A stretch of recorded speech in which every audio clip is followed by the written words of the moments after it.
I thank the gentleman for yielding, and I will pursue the same line of questioning that my friend from California initiated.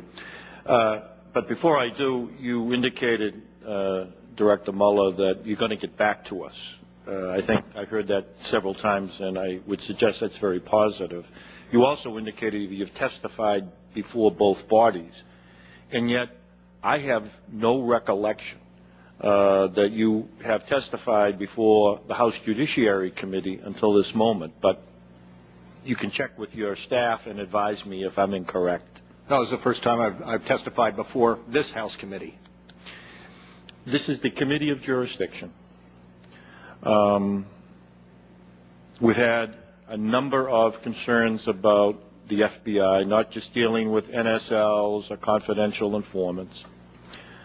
I dare say it would have been very beneficial for the members of this panel to hear your concerns in a public venue regarding the terrorist surveillance program, because this is too important simply to have a briefing behind closed doors.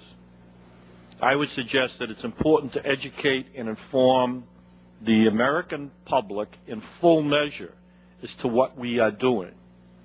The legislation that Mr. Lundgren and I have been discussing should not be viewed as an effort to punish or embarrass the FBI.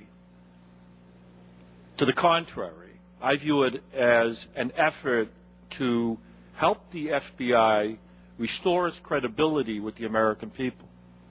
I don't know if you've had an opportunity to read the decision by Judge Gertner today. I have not. It's embarrassing. It is scathing. Let me just read one excerpt.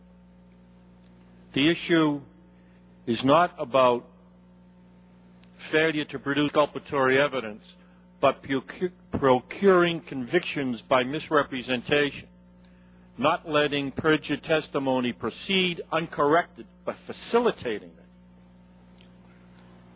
With all due respect to internal reviews, audits, inspector generals, in a democracy, my understanding of checks and balances is, as the founders foresaw it, and that is having an independent branch of government review what the executive is doing. It's not just the responsibility of the judicial branch to protect individual freedoms and civil liberties, but it's our responsibility as well. However, having said all that, I'm glad to hear that we are now going to have a Bureau of Compliance where these kind of issues will be monitored. I dare say it's late in coming, with all due respect. And while my friend, the former Attorney General of California, mentions that this happened in the 60s, you and I know that this has been a problem of decades, including the 1990s. We saw this decision now. There is a former FBI agent that is currently indicted for murder, awaiting trial in the state of Florida. Another former FBI agent that appeared at the bench that you're sitting at, Paul H. Rico, or H. Paul Rico, was indicted for murder before he died. This is the kind of behavior that really undermines the confidence of the people in the integrity of the FBI. And talking about guidelines, we've had guidelines. We've had guidelines for the past 4 decades, commencing with the former Attorney General Levi. It's a question of whether they're going to be complied with. I've reached the conclusion that we need legislation in an effort to, once and for all, put an end to these embarrassing moments, not just for the Bureau, not just for the Department of Justice, but for the government that the American people support when they go to the polls every 2 years. Any comment? Yes. I do. You and I both come from a background where this was a substantial issue. It is an episode that redounds to the detriment of the Bureau without a question of a doubt. But I would suggest to you that is isolated. It is isolated in the past, and we have put into place guidelines and procedures. With all due respect, Mr. Director, you know, there was a district attorney in Brooklyn that received information that was very comparable.